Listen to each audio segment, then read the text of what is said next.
La France, pays riche de plusieurs siècles d'histoire, qui a vu naître des personnalités qui ont marqué l'histoire de l'humanité. De nos jours, la France est une république démocratique, dont la devise est liberté, égalité, fraternité. Est-il possible qu'un lobby s'immisce à tel point dans la politique de notre pays qu'on pourrait se demander qui gouverne réellement la France?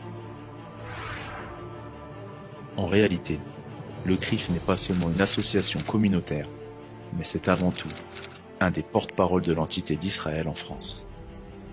Son rôle principal est de peser de tout son poids sur la vie politique française. Il s'agit donc clairement d'un lobby sioniste, agissant au sein de la République. Le temps fort de ce lobby sioniste est le fameux dîner du CRIF, où se presse docilement la classe politique, toutes tendances confondues.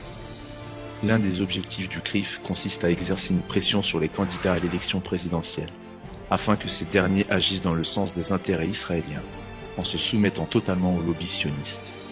Nous sommes bien loin de la politique d'indépendance du général de Gaulle, qui, dans sa célèbre conférence de presse de novembre 1967, n'a pas hésité à dénoncer Israël, le sionisme et son caractère agressif.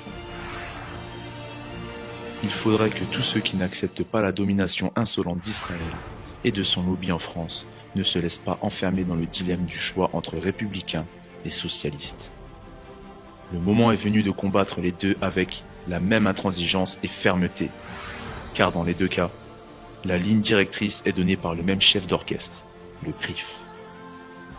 Et si l'élection présidentielle française était finalement devenue une élection interne au CRIF? Dénoncer l'existence et l'influence de ce lobby est justement l'une des raisons pour laquelle le parti antisioniste a été créé. Et naturellement, cette dénonciation nous a valu et nous vaudra l'accusation d'antisémitisme que nous récusons. Nous nous contentons d'expliquer et de dénoncer l'ingérence étrangère qui sévit dans notre pays à tous les niveaux des médias, de l'enseignement, de la classe politique. Il est temps que les Français reconquièrent leur indépendance nationale en se libérant de ces lobbies.